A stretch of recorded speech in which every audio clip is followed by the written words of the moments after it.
The air smelled like fresh flowers and expensive perfume. The giant white tents shimmered under the Lagos sun, and soft music floated across the garden. Ifeoma's wedding was the kind people talked about for years. Everything looked perfect. The chairs were draped in white and gold. The tables sparkled with crystal glasses, and the guests were dressed in their finest. Felt like a fairy tale. At the center of it all stood Ifeoma, the bride. Her gown was a sea of white lace, flowing all the way to the ground, and her smile was as bright as the sunshine. She was nervous, though. She had planned every little detail of the wedding for months, and she wanted everything to go smoothly.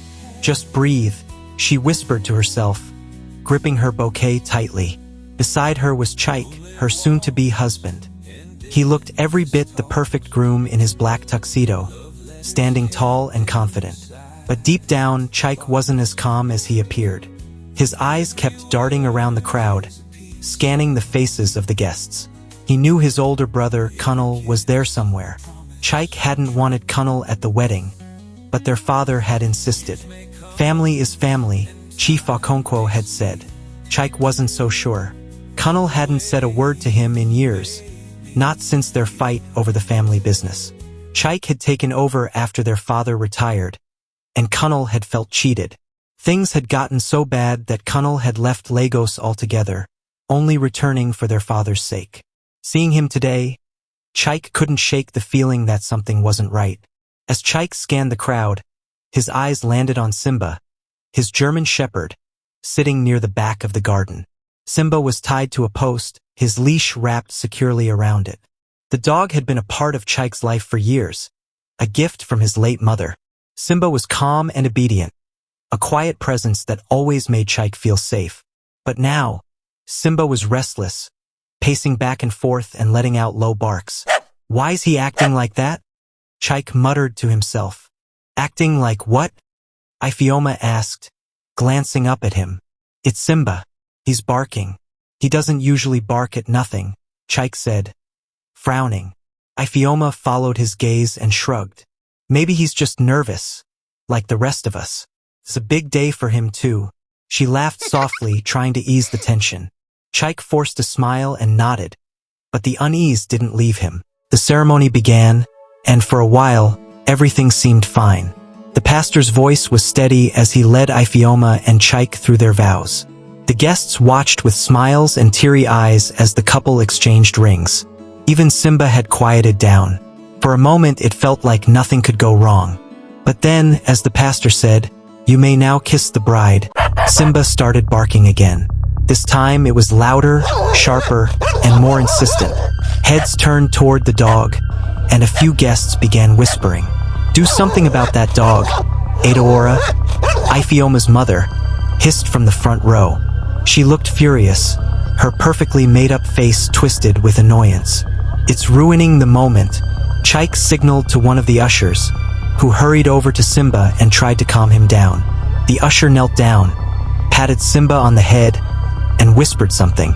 Simba stopped barking for a moment but started growling instead, his eyes fixed on the towering white cake at the center of the reception area. The cake was a masterpiece, 3 tiers of perfection, decorated with delicate sugar flowers and ribbons of gold. It was the pride of the event, displayed on a small stage surrounded by roses. Everyone had admired it when they arrived, snapping photos and talking about how stunning it looked.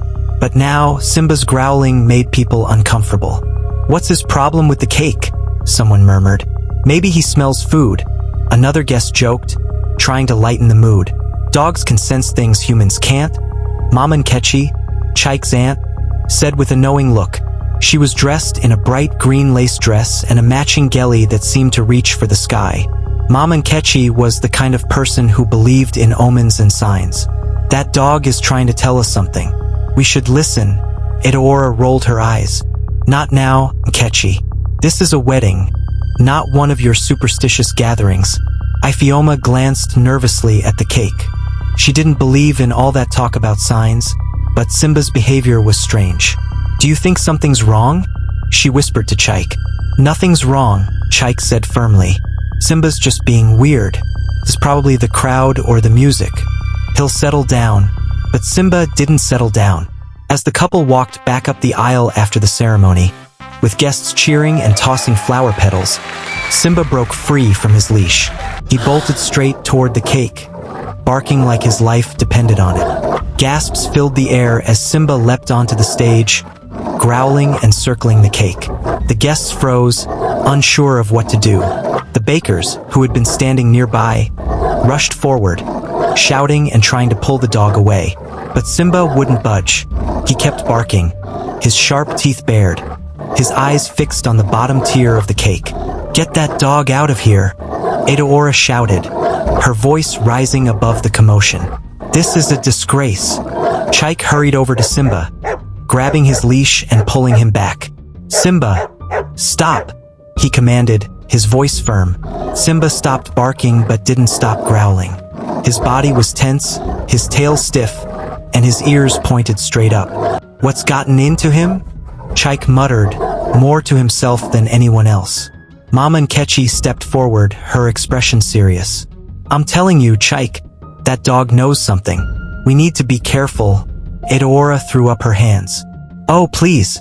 It's a dog. It doesn't know anything. This is just ridiculous." She turned to the crowd and forced a smile. "Everyone, let's continue.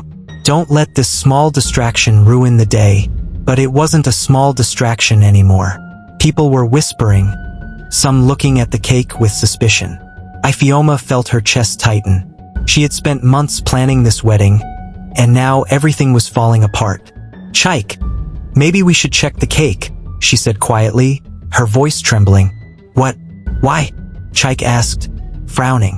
"Just to be sure. It's probably nothing, but Simba." She trailed off, unable to finish the sentence. Chike hesitated. He didn't want to make a scene, but he couldn't ignore the look in Ifeoma's eyes. Before he could decide, Tola, his cousin, spoke up. "She's right. We should check it. Simba isn't like this. He's a trained dog. If he's acting this way, there's a reason." Edaora groaned. "Oh, so now the dog is a prophet? This is madness. Ifeoma, are you really going to let your day be ruined by a barking dog?" "I just want to be sure," Ifeoma said softly. The guests watched as tension hung in the air. Chike looked at Simba, then at Ifeoma, and finally nodded. "Fine," he said. "Let's check the cake." The garden was silent, except for Simba's low growl. Guests shifted uncomfortably in their seats, unsure of what to do or say. Ifeoma's heart pounded in her chest as she stared at the towering wedding cake. Her fingers gripped Chike's arm tightly, and her mind raced with possibilities. Why was Simba acting like this? He had never behaved like this before. Chike sighed, rubbing the back of his neck. "Tola, are you sure about this? It's just a dog. Maybe he's just worked up because of the crowd." Tola crossed her arms and frowned. "Chike, I know Simba. We all do. He's not the kind of dog to act out for no reason. He's trying to tell us something. You can't just ignore it." Edaora stepped forward, her voice sharp. "This is nonsense. Dogs bark all the time. Are we going to stop an entire wedding because of an animal?" She turned to Ifeoma, her voice softening. "Ifeoma, my dear, don't let this ruin your day. People are watching. Let's move on." Ifeoma bit her lip, torn between her mother's words and the unease in her chest. She looked at Chike, searching his face for an answer. "I don't know, Chike. I just feel like we should listen to Tola. What if something is wrong?" Edaora groaned loudly, throwing up her hands. "What could possibly be wrong with a cake? Ifeoma, do you think the baker put poison in it? Or maybe it's cursed? Honestly, this is embarrassing." Mama Nkechi, who had been quietly watching from her seat, stood up suddenly, her green gelly catching the sunlight. "Edaora, you can laugh all you want, but I've lived long enough to know that dogs see what humans cannot. This is not just barking. This is a sign." Edaora let out a loud laugh, her voice dripping with sarcasm. "Oh, here we go. Mama Nkechi and her signs. Maybe we should call a priest to bless the cake while we're at it." "Nkechi has a point," an older man muttered from the back. Heads turned to see Papa Arins, a respected elder, stroking his gray beard thoughtfully. In my village, we don't ignore warnings like this. If a dog is behaving strangely, it means there's something we need to pay attention to. Edaora glared at him. This isn't your village, Arins. This is Lagos. We don't let dogs decide how we run things here. Enough! Chike's voice cut through the rising tension. He looked at Ifeoma, his expression softening. Ife, if it'll make you feel better, let's check the cake.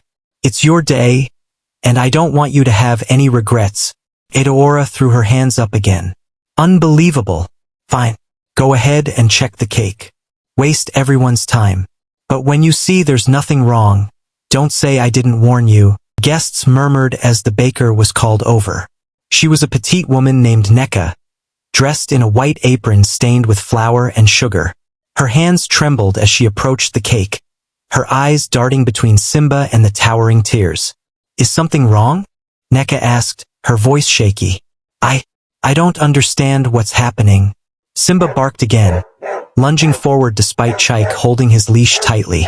His growls grew louder, his teeth bared. Simba, calm down, Chike said, pulling the dog back. Ifeoma stepped forward, her voice gentle but firm. Neka, Simba keeps barking at the cake. We just want to make sure everything is okay. Can you take a look? Maybe there's something wrong. Wrong? Neka repeated, her voice rising. No, there's nothing wrong. I baked this cake myself. Every layer is perfect. I even tasted it this morning before bringing it here. Tola stepped in, her tone serious. Nobody is accusing you of anything. Neka, we just want to check. That's all. Neka hesitated, glancing nervously at the guests. All right, she said, her hands fumbling as she reached for a knife. I'll cut a small piece. You'll see. There's nothing to worry about. As Neka sliced into the bottom tier, Mama Nkechi's voice rang out. Wait, don't touch it yet. Everyone froze. Ifeoma turned to Nkechi, confused. Why not? Let the dog sniff it first, Nkechi said, her expression grave. Let's see how he reacts.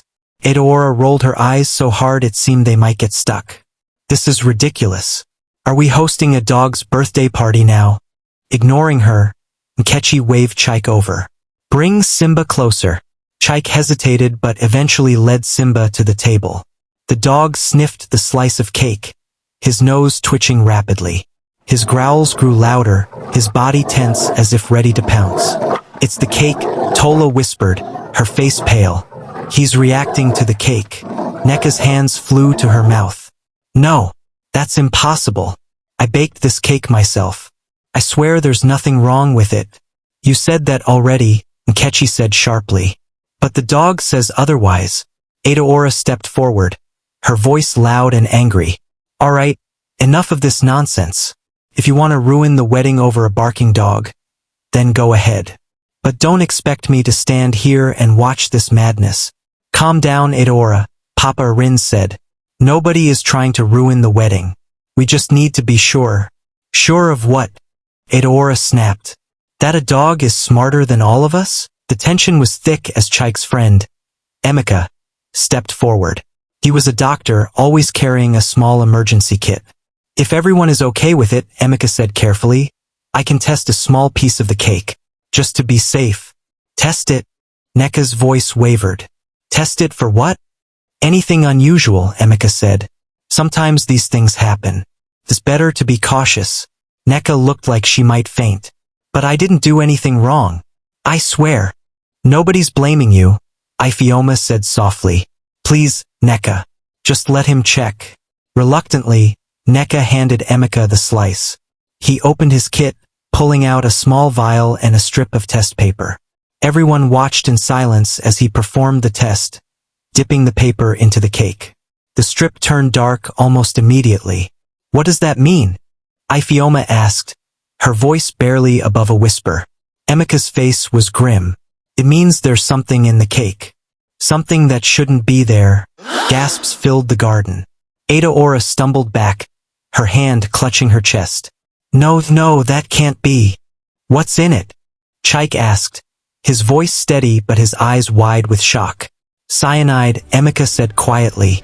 There's cyanide in the frosting. The garden erupted in chaos. Guests jumped out of their seats, backing away from the cake. Aora screamed, her voice piercing the air. Who would do this? Who would poison a wedding cake? Neka fell to her knees, tears streaming down her face. I don't understand. I didn't put anything in the cake. I swear, I didn't. Chaik pulled Ifioma into his arms, holding her tightly. It's okay, he whispered, even though he didn't believe his own words. We'll figure this out. Mama Nkechi shook her head, her face dark with anger. This wasn't an accident. Someone wanted to ruin this wedding. Someone wanted to hurt you. But who? Ifioma asked, her voice shaking. Who would do this? As the guests murmured and whispered, Tola's eyes drifted to the corner of the garden. Kunnel was standing there, his arms crossed, his face calm. Too calm. Tola frowned, a strange feeling creeping over her. She didn't say anything, but in her heart, she knew. Something about Kunnel wasn't right. The garden was no longer quiet. It buzzed with panicked voices, whispers, and shouts. Guests stood in small groups, looking toward the towering cake as if it were some dangerous creature. The shocking discovery of cyanide in the frosting had turned Ifioma and Chaik's dream wedding into a nightmare. Simba stood at Chaik's side, his growls softer now but his body still tense. He kept his eyes on the cake, almost as if daring it to do something. Chaik tightened his grip on the dog's leash, his mind racing. How could this happen? Chaik muttered to himself, his voice barely audible. He turned to Emeka, who was still holding the test strip. You're sure about this? There's really cyanide in the cake. Emeka nodded grimly. I've run these tests 100 times. There's no mistake, Chaik. Someone put poison in that cake. If the words hadn't hit hard before, they did now. Chaik felt his chest tighten. He glanced at Ifioma, who was standing beside him, her face pale. She looked like she was struggling to breathe. Ife, Chaik reached for her hand. We'll figure this out. Promise. She shook her head, her voice trembling. Who would do this, Chaik? Who would want to hurt us on our wedding day? Before Chaik could answer, Aora's voice rang out, cutting through the tense air like a knife. This is sabotage. Someone wants to destroy my daughter's happiness. She marched toward Neka, pointing an accusing finger at the trembling baker. You're the one who made this cake. What did you do? Neka stumbled back, her hands raised as if to shield herself. I swear, I didn't do anything. I followed the recipe exactly. I don't know how this happened. You expect me to believe that? Aora snapped. You brought poison to my daughter's wedding and expect me to believe it was an accident? Do you think we're fools? Mama, stop, Ifioma said weakly, trying to steady her voice. This isn't helping. Aora ignored her and stepped closer to Neka. Tell the truth. Who paid you to do this? Was it jealousy or money? Speak. I didn't do it. Neka cried, her voice cracking. Tears streamed down her face as she fell to her knees. I don't know anything about poison. I just made the cake like I always do. Please, believe me. Mama Nkechi stepped forward, her expression dark. Aora, shouting at the girl won't solve anything. If she says she didn't do it, then we need to look elsewhere. Aora whirled on her, her eyes blazing. Elsewhere? Where else should we look? Nkechi? Are you suggesting this cake just poisoned itself? Nkechi folded her arms. I'm suggesting that maybe someone else tampered with it. The baker brought the cake here, yes, but who was watching it afterward? Anyone could have done this. Guests' whispers grew louder. Some nodded in agreement with Nkechi, while others murmured suspicions about Neka. Tola, standing quietly near the back of the crowd, kept her eyes on Kunnel. He was leaning against a tree, his arms crossed, watching the commotion with a calm, almost bored expression. Too calm. Chaik, Tola said softly, pulling him aside. Have you noticed Kunnel? What about him? Chaik asked, following her gaze. Tola frowned. Look at him. Everyone else here is either panicking or arguing. But Kunnel? He hasn't said a word. He's just standing there, like this doesn't concern him at all. Chike's brow furrowed as he studied his brother. Kunnel's face was unreadable, but there was something in his posture that unsettled Chike. It was the way Kunnel seemed so detached, like he was watching a play instead of his own brother's wedding falling apart. Tola, don't start, Chike said, shaking his head. I know Kunnel and I have our issues, but this is different. He wouldn't go this far. Are you sure? Tola asked, her voice low. He's still angry about the business. And you know how he feels about you. Chike didn't respond. He didn't want to believe it, but doubt was starting to creep in. Meanwhile, Adaora was still interrogating Neka, her voice rising with each question. If it wasn't you, then who was it? Tell me. I don't know. Neka sobbed. I brought the cake straight here. Nobody touched it while I was watching. While you were watching? Nkechi repeated, her eyes narrowing. Does that mean there were times you weren't watching? Neka hesitated, her face crumpling. I stepped away for a few minutes to set up the other desserts. But I swear, it was only for a short while. I didn't see anyone near the cake. A few minutes is all it takes, Nkechi said, her tone grim. Who else had access to the cake during that time? The question hung in the air, heavy and unanswered. The guests exchanged uneasy glances, some murmuring about the waitstaff, others about the security team. Then Tola spoke up, her voice steady. What about Kunnel? All eyes turned toward Kunnel, who was still leaning against the tree. He didn't flinch under the sudden attention. Instead, he smiled faintly and pushed himself off the trunk. Me? Kunnel said, his tone light, almost amused. Why would I want to poison my own brother's wedding cake? Why wouldn't you? Tola shot back, her voice sharp. You've been angry with Chike for years. You didn't even want to come to this wedding. Now you're just standing there, acting like none of this matters. The suspicious, Kunnel chuckled, shaking his head. Tola, you've always had a wild imagination. But this is a stretch even for you. Is it? Nkechi said, stepping forward. You have motive, Kunnel. Everyone knows you're bitter about the family business. And you've been acting strange all day. Kunnel's smile faded, his eyes narrowing. You're accusing me of trying to kill my own brother? That's a serious accusation, Aunt Nkechi. Not kill, Nkechi said evenly. But sabotage? Humiliate him? I wouldn't put it past you. The tension in the air was thick enough to cut with a knife.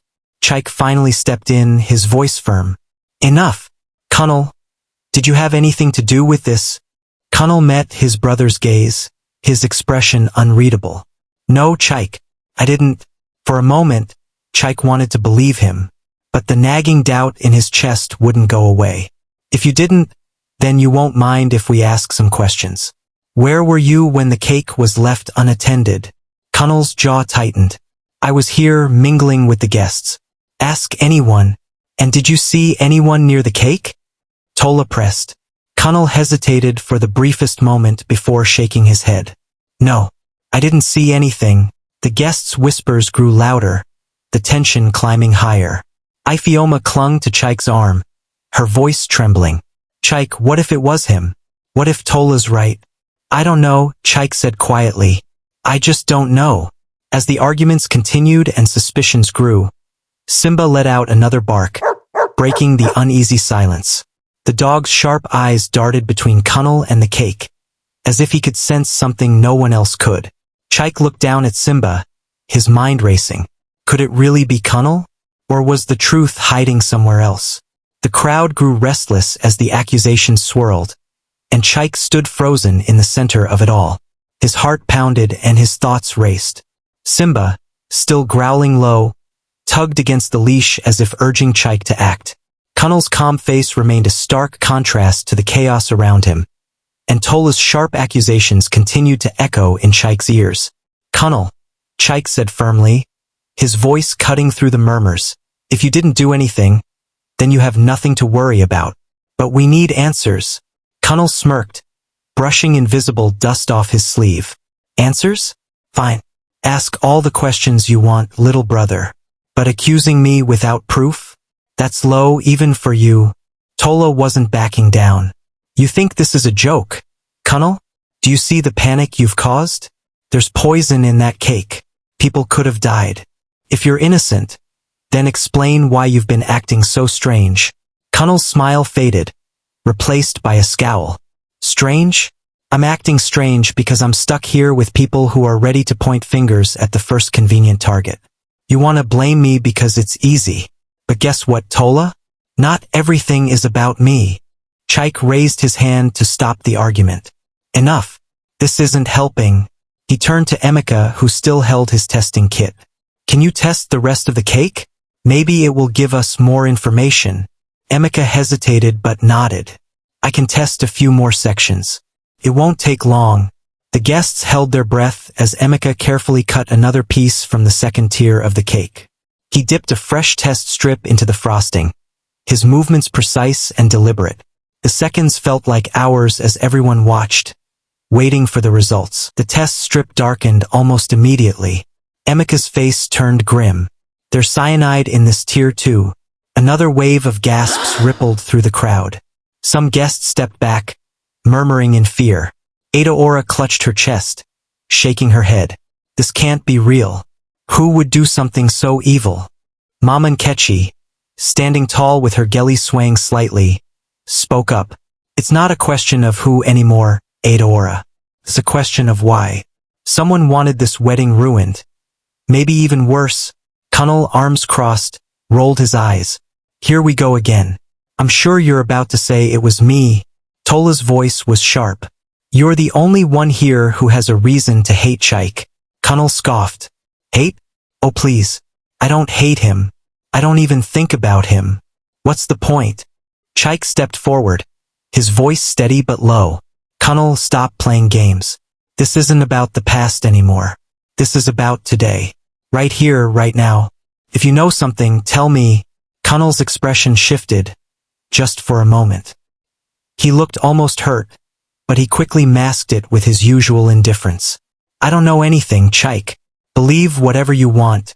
Before Chaik could press further, Emeka cleared his throat. We should check the whole cake.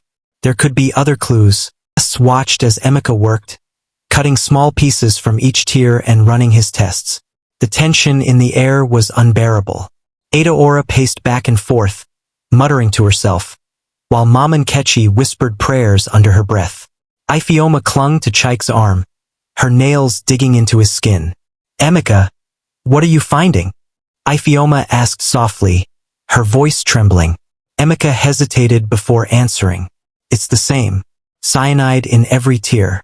Whoever did this didn't just tamper with one part. They wanted the whole cake poisoned. Adaora let out a cry, tears streaming down her face. This was supposed to be a happy day. My daughter's wedding.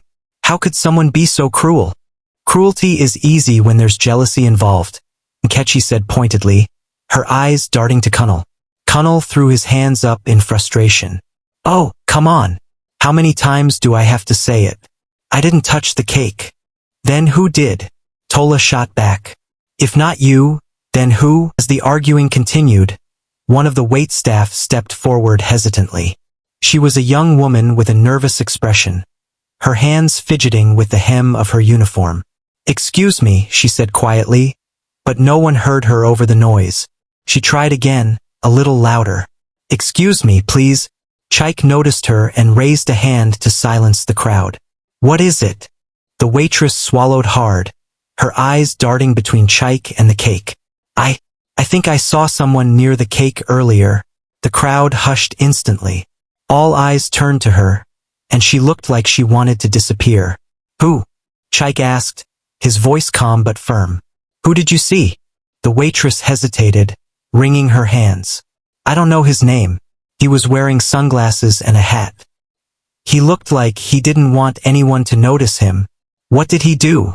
Tola pressed, stepping closer. He stood near the cake for a while, looking around like he was checking if anyone was watching. Then he walked away. I thought he was just admiring the cake, so I didn't think much of it. Did you see where he went? Chaik asked. The waitress shook her head. No. I got called to serve drinks, and when I came back, he was gone. Connell smirked, leaning against a nearby chair. See? A mystery man with sunglasses and a hat. Maybe you should all stop wasting time blaming me. Ketchy wasn't convinced. That doesn't clear you, Cunnel. You could have easily hired someone to do your dirty work. Cunnel's smirk disappeared, replaced by a glare. I'm not a saint, but I'm not a monster either. Stop acting like you know everything. Ketchy took a deep breath, trying to think clearly. We need more information. Someone here knows something. We just have to figure out who. Simba let out another sharp bark, pulling against his leash. He sniffed the air, his focus shifting to the crowd. It was as if the dog was trying to point them in the right direction. What is it, boy? Chike asked, kneeling to calm Simba. What are you trying to tell us? Simba barked again, his gaze fixed on the far end of the garden. Chike followed the dog's line of sight, but there was nothing unusual, just more guests standing around, whispering nervously. Maybe he's still reacting to the cake, Ifeoma suggested. Or maybe he senses something we don't, Tola added. Dogs are smarter than we think. Edaora groaned loudly. Enough with the dog. He's not a detective. We need real answers, not guesses. The scene continued to simmer with tension as the pieces slowly began falling into place. While Chike and Ifeoma tried to calm the guests, Tola's mind raced. The mention of the mystery man near the cake only deepened her suspicions. And though Cunnel continued to deny any involvement, Tola couldn't shake the feeling that he knew more than he was letting on. The garden was thick with tension. Guests whispered, shook their heads, and eyed each other suspiciously. The air, once filled with laughter and joy, now carried fear and anger. The once beautiful wedding had turned into a nightmare, and every minute that passed without answers only made things worse. Simba barked again, breaking the uneasy silence. He was staring in the same direction as before, his ears alert, his leash pulling tight in Chike's hands. What is it, Simba? Chike muttered, kneeling beside the dog. Why do you keep barking over there? The dog growled low, his gaze fixed on a group of guests near the garden's edge. Chike followed Simba's line of sight but didn't see anything unusual. People stood in clusters, whispering nervously, but nothing stood out. Ife, Chike said, turning to his bride. What if Simba knows something we don't? Ifeoma, pale and visibly shaken, clutched his arm. But what is it, Chike? Is he pointing to someone? Is it the mystery man? Edaora, pacing nearby, let out a frustrated groan.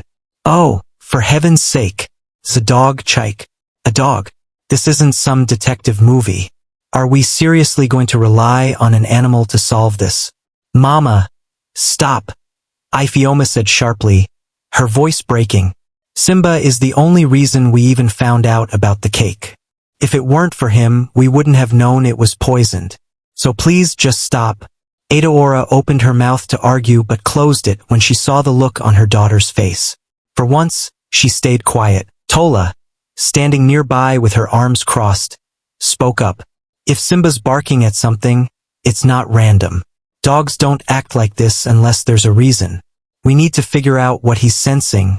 Cunnel let out a loud sigh, drawing everyone's attention. Oh, here we go again.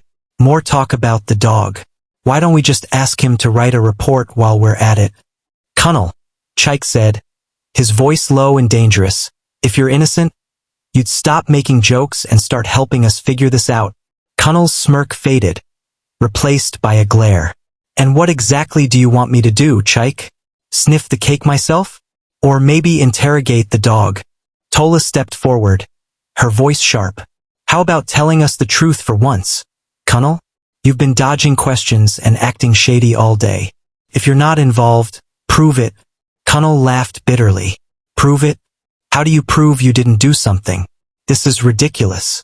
You all want to blame me because it's easier than looking for the real culprit. Then who is the real culprit? Ketchy demanded, her eyes narrowing. If it's not you, Cunnel, then who? Who had the motive? Who had the opportunity? Cunnel opened his mouth to respond but stopped himself. For a moment he looked uncertain, almost guilty. But then he shook his head, his face hardening again. I don't know, he said flatly. And I don't care. Blame whoever you want. I'm done. The waitress who had spoken earlier stepped forward again, her hands trembling. "Excuse me," she said hesitantly, her voice barely above a whisper. Everyone turned to her, and she froze under their stares. She looked like she wanted to disappear. "What is it?" Chaik asked gently, trying not to scare her off. The waitress hesitated, her eyes darting nervously toward Kunal. I think I might have seen something else." Kunal's eyes narrowed. "What do you mean, something else?" The waitress flinched but continued. "When I saw the man near the cake, the one with the sunglasses and hat, I thought he looked familiar. But I wasn't sure." "Familiar?" Ifeoma repeated, stepping closer. "How familiar? Like someone you've seen before?" The waitress nodded quickly.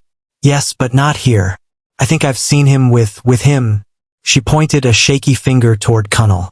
Gasps rippled through the crowd. All eyes turned to Kunal, who crossed his arms and glared at the waitress. "Me?" Kunal said, his voice sharp.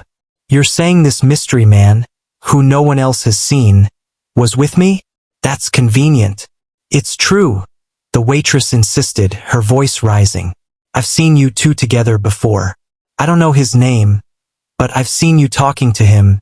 Kunal laughed, the sound cold and bitter. "Oh, so now I'm guilty because you think you saw me with someone? That's weak, even for this circus. Then why are you so defensive?" Tola snapped.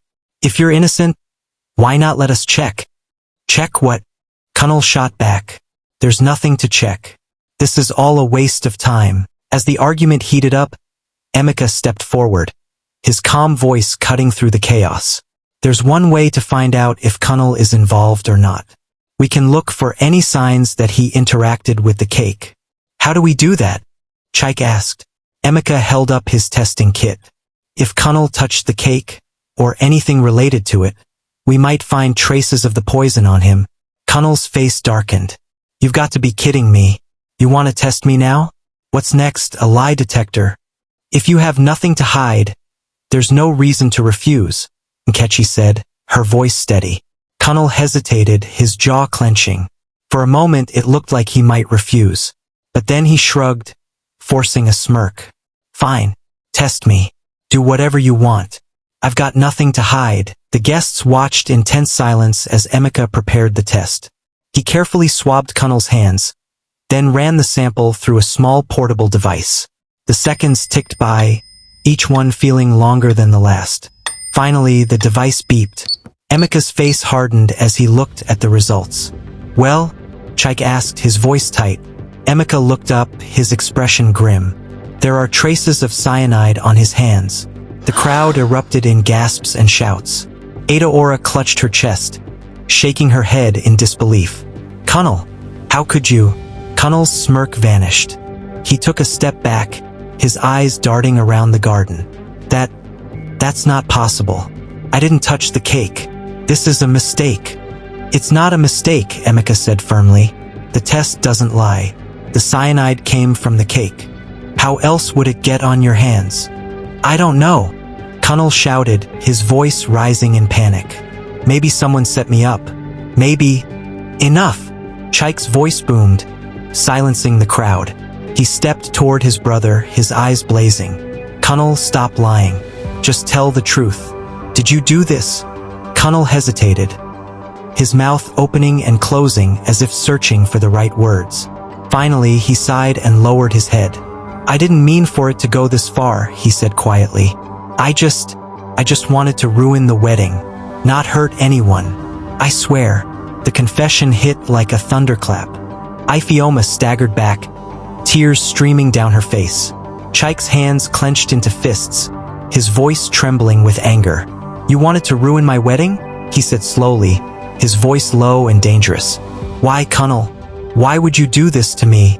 Kunal looked up, his eyes filled with bitterness. "Because you took everything from me, Chaik. The business, the family's respect, everything. You think you're so perfect, but you're not. I just wanted to show everyone that—" "At what cost?" Tola shouted. "You could have killed people. Do you even understand what you've done?" "I didn't think it would go this far," Kunal said weakly. I just wanted to make a point." "A point?" Nkechi repeated, her voice shaking with fury. You call this a point? You've disgraced your family and nearly destroyed lives. The crowd erupted into chaos again. Some shouting at Kunnal, others trying to comfort Chike and Ifeoma. Simba barked loudly, adding to the noise, but his job was done. The truth was out. Kunnal stood silently in the middle of it all.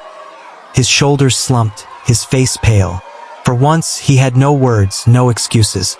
The weight of his actions hung heavy in the air, and there was no escaping it. The garden was a mess of voices, and every one of them carried anger, disbelief, or heartbreak. Kunnal's confession hung in the air like a dark cloud, and the wedding that had once been so full of joy now felt like a funeral. Guests whispered to each other, some pointing at Kunnal, others shaking their heads in disgust. Chike stood still, staring at his older brother as if he were a stranger. His hands were clenched into fists at his sides, his jaw tight with barely controlled anger. You wanted to ruin my wedding? Chike's voice was low and trembling. My wedding, Kunnal? What kind of person does that to their own brother? Kunnal didn't look at him. He was staring at the ground, his shoulders slumped. I didn't mean for it to get this bad, Chike. I just... Don't. Chike's voice rose, cutting Kunnal off. Don't tell me what you didn't mean. You put poison in the cake. Kunnal. Poison. What if Ifeoma had eaten it? What if I had eaten it? Or Mama Nkechi?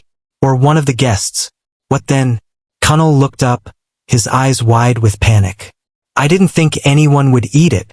I thought someone would notice something was wrong before it got that far. I just wanted to ruin the moment, not hurt anyone. You thought. Tola's voice was sharp and unforgiving. You thought? Do you realize how stupid that sounds? You used poison. Kunnal. Poison doesn't just ruin moments. It kills people. Aotearoa, still clutching her chest, took a shaky step forward.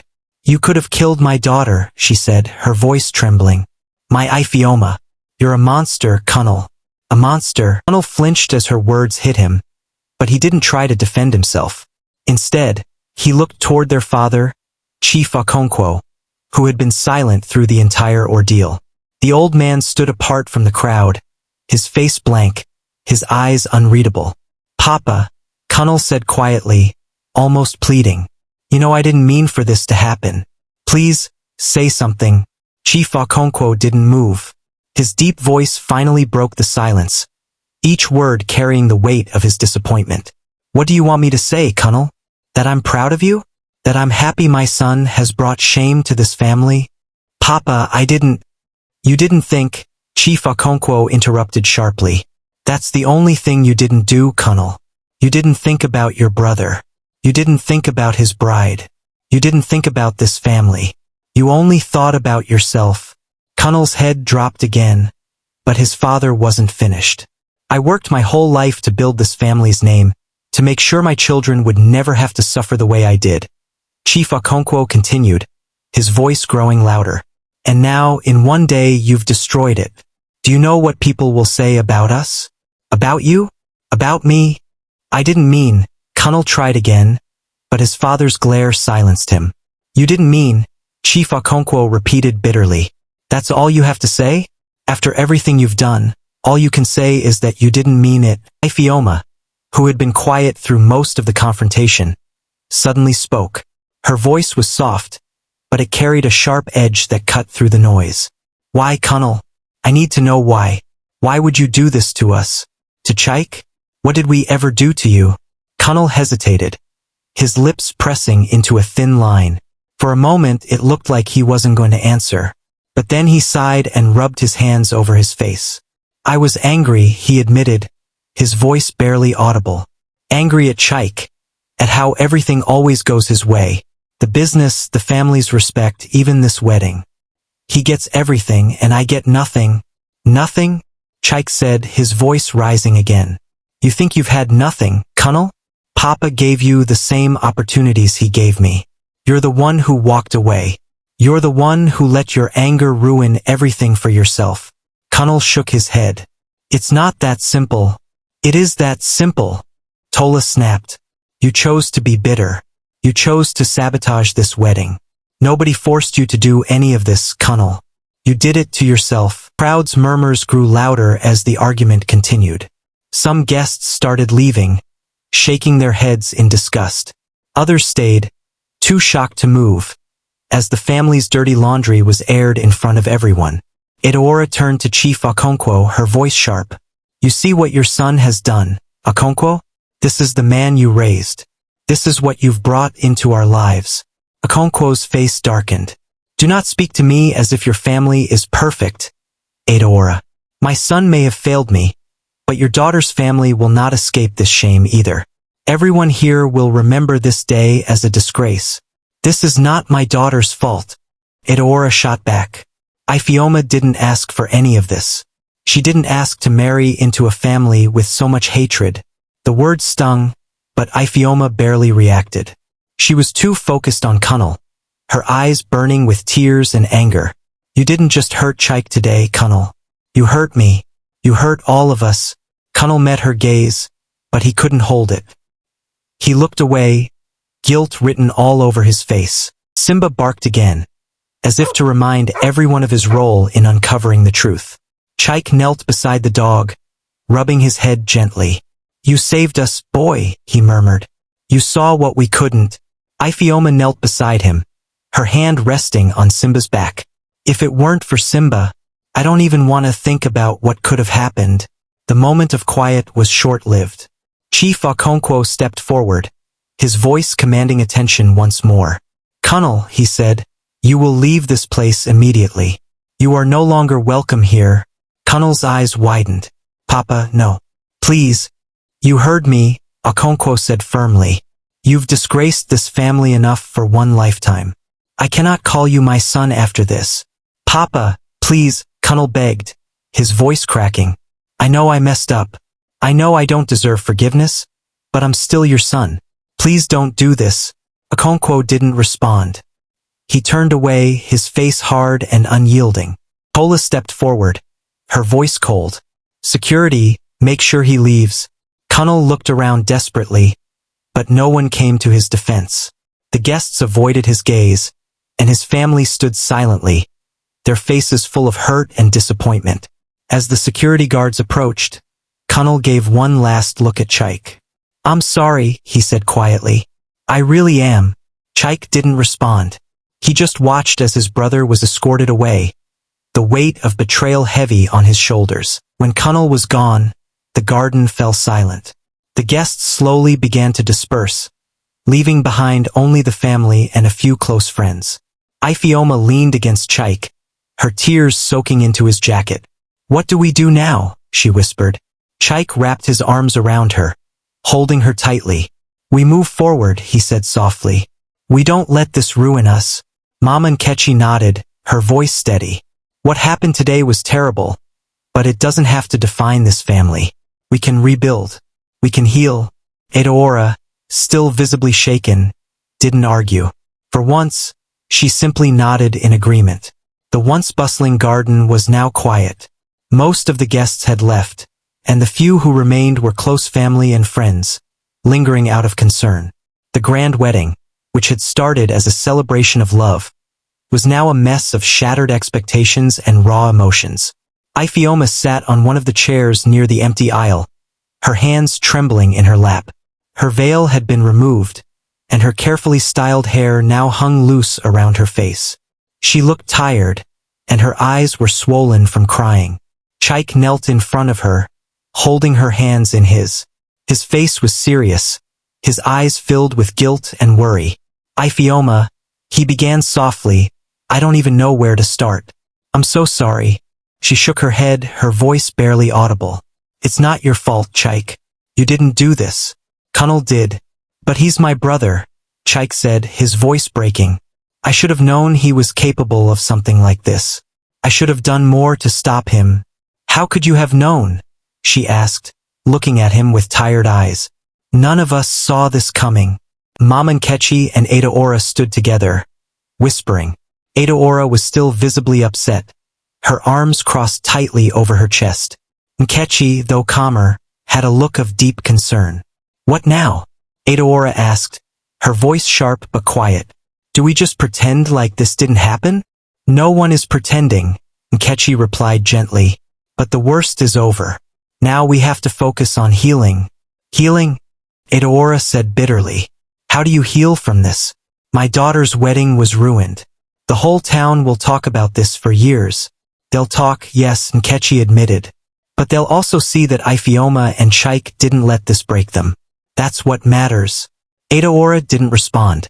Her lips pressed into a thin line, and she looked away, her thoughts clearly elsewhere. Mika, who had been quietly packing up his testing kit, approached Chaik and Ifeoma. He hesitated before speaking, his voice careful.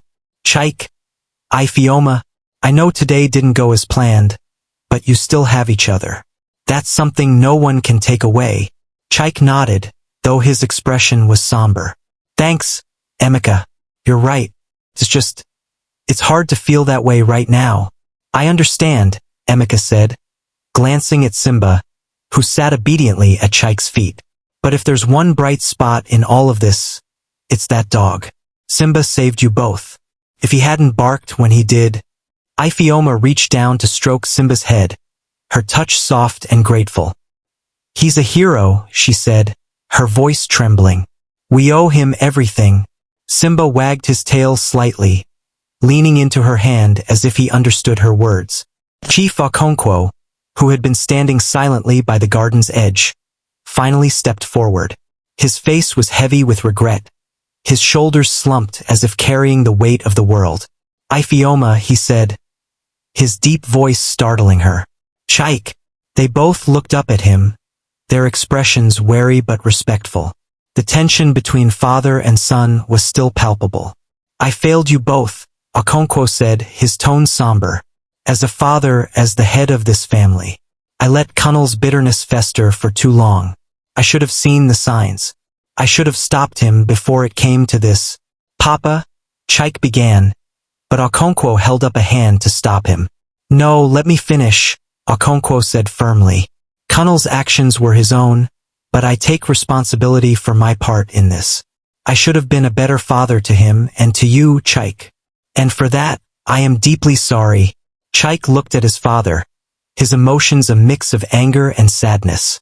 He wanted to say something, but the words wouldn't come. Instead, he simply nodded, a small gesture of acknowledgement. Mama Nkechi stepped forward, her voice breaking the silence. What happened today was a tragedy. But tragedies don't have to destroy us. They can make us stronger if we let them. Edaora scoffed softly. Stronger? My daughter's wedding was ruined. Nkechi. How is that supposed to make us stronger?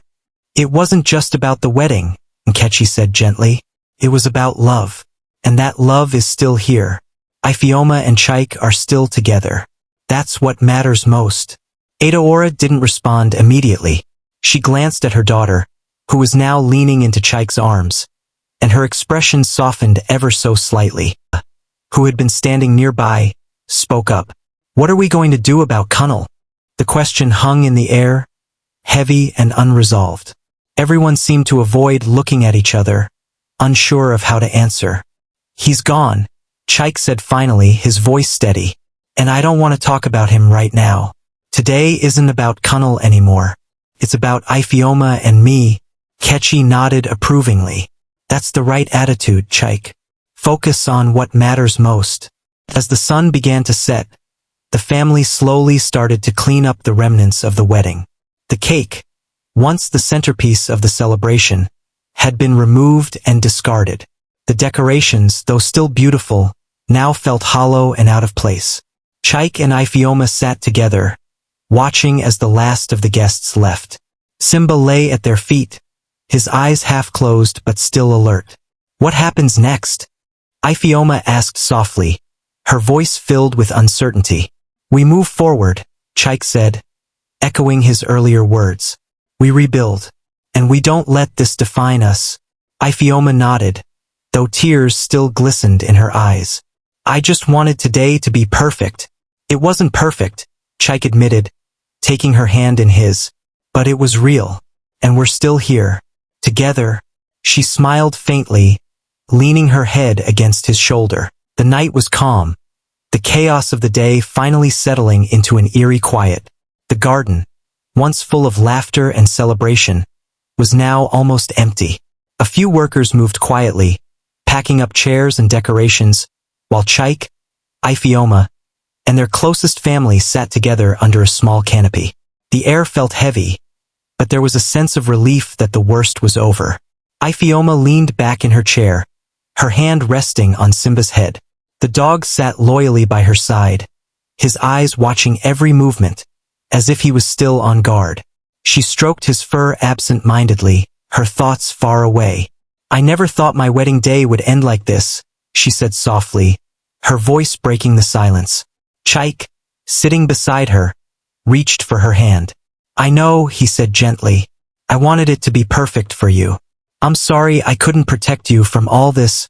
She turned to him, her eyes tired but warm. "It's not your fault, Chaik. None of this is your fault. And even though everything went wrong, I'm still happy I married you." Chaik smiled faintly, squeezing her hand. "I'm happy too, and I promise Ife, I'll do everything I can to make up for today. This is just the beginning for us." Chief Okonkwo sat silently, his face heavy with thought. Mama Nkechi, noticing his quietness, nudged him lightly. "Okonkwo, you've been quiet for hours. Say something," she urged. Okonkwo sighed deeply, rubbing his temples. "What do you want me to say, Nkechi? That I'm proud of what happened today? That I'm not ashamed of my family?" "No one's asking you to be proud of what Kunal did," Nkechi said firmly. "But this isn't the time for silence. Chaik and Iphioma need to know you're still standing with them."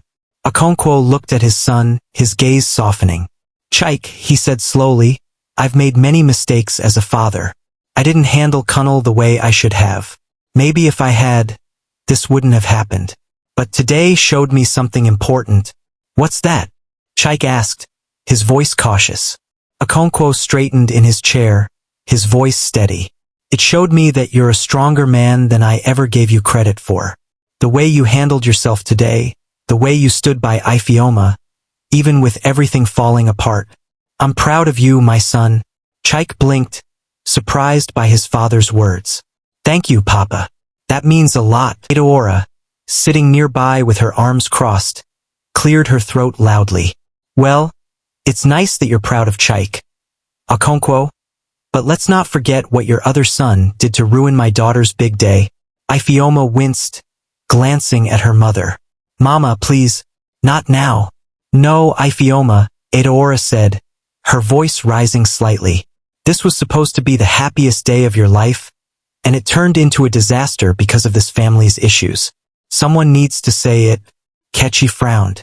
"Edaora, we've been through enough today. Can't we focus on moving forward instead of pointing fingers?" "I'm not pointing fingers," Edaora retorted. "I'm stating facts. If it weren't for Kunal, none of this would have happened. And what do you want us to do about it?" Kechi asked, her voice calm but firm. "Kunal is gone. The damage is done. All we can do now is support Iphioma and Chaik as they rebuild." Edaora opened her mouth to argue but stopped when she saw the pleading look in Iphioma's eyes. She let out a frustrated sigh and leaned back in her chair. "Fine. But don't think I'm forgetting any of this."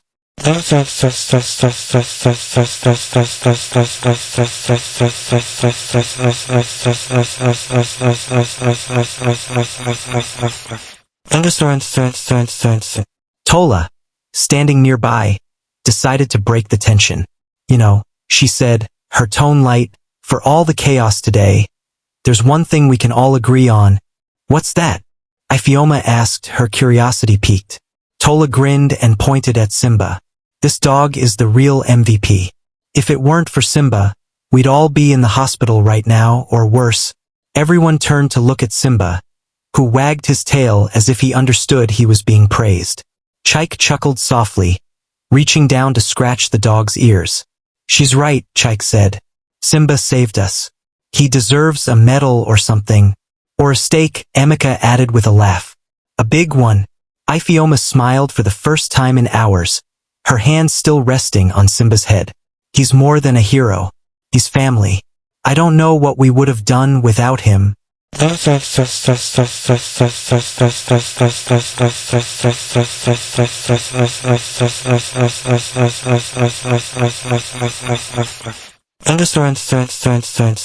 The group fell into a more comfortable silence, the tension easing slightly. The workers continued cleaning up around them, the sound of clinking glasses and rustling tablecloths filling the air. The garden, though still beautiful, felt different now, like a battlefield after the fight was over. Chaik glanced at Ifeoma, his heart aching at the exhaustion on her face. "Ife," he said softly, "I know today wasn't what we planned, but I promise, I'll make it up to you. We'll have another celebration, just the two of us. Somewhere peaceful, far away from all this." Ifeoma looked at him, her eyes filling with tears again. Not of sadness, but of gratitude. "I don't need another celebration, Chaik. All I need is you." Chaik smiled, leaning in to kiss her forehead. "You've got me. Always."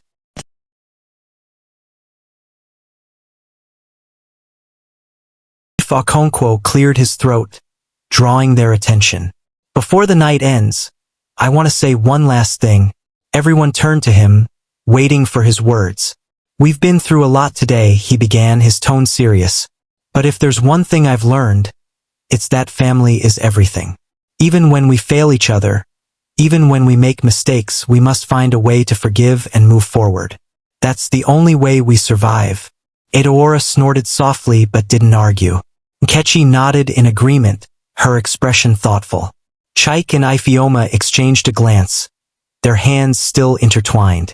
Despite everything, they felt a sense of hope, like the worst was behind them, and better days were ahead.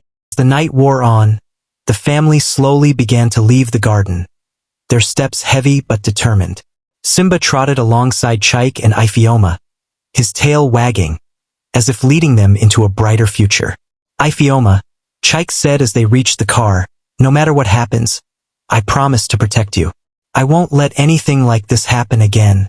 She looked at him, her eyes shining with love. "I know, Chaik, and I promise to stand by you, no matter what." They shared a quiet moment, their hearts full of unspoken words. Then, with Simba by their side, they climbed into the car, ready to start their new life together.